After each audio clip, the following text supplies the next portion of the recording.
e por cima de toda a trama estrutural ficarão as telhas.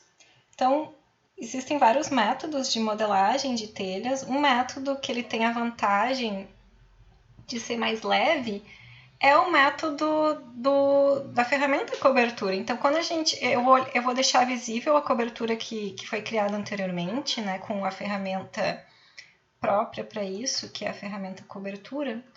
E aqui você vê que nós já temos uma textura que, para o nosso exercício de perspectiva excludida, ele é bem bom, assim, ele já está num nível de detalhamento razoável para aquilo que a gente vai fazer.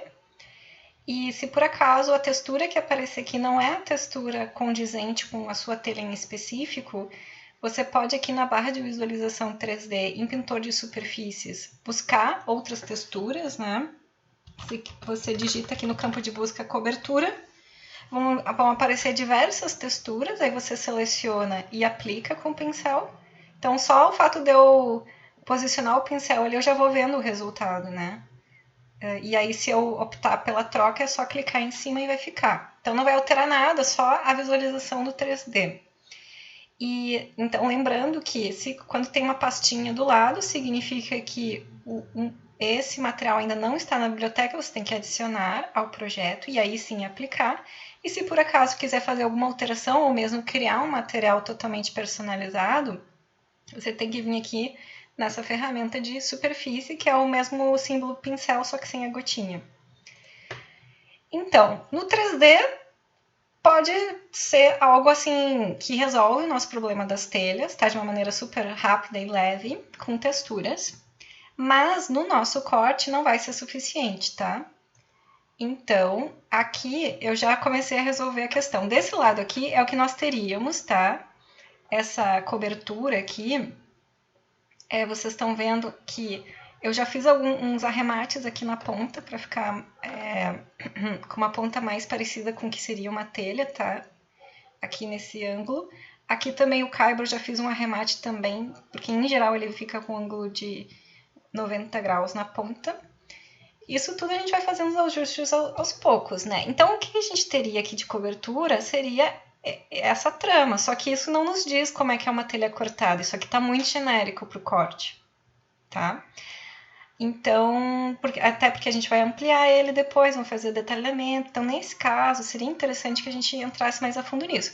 Mas a gente não precisa fazer telha por telha em 3D, a gente pode simplesmente vir aqui no corte, pegar uma imagem de referência de uma telha cortada do tipo que a gente vai usar e com ferramentas de documentação, tramas, linhas, nós vamos desenhar uma dessas telhas, agrupar, né, as linhas, colocar no vegetal certinho e depois sair copiando e colocando sobre as ripas.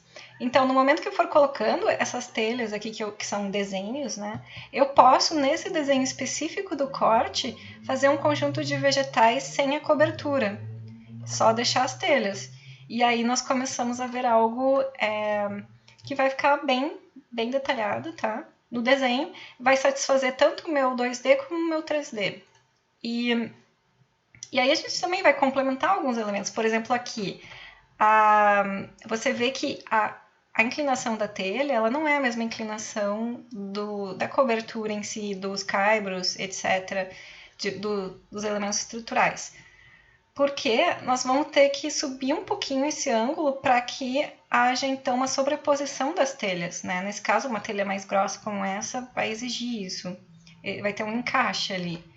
Então, nós vamos ter que mudar um pouco esse ângulo, mas isso aqui é só uma questão de giro, né? Você estabelece um ponto aqui, uma linha de referência e vai girando, depois finaliza o comando, né? Então, é isso. E aqui na ponta, devido ao fato de que aqui na ponta nós não temos uma outra telha, né? Vou copiar aqui com Ctrl uma cópia simples.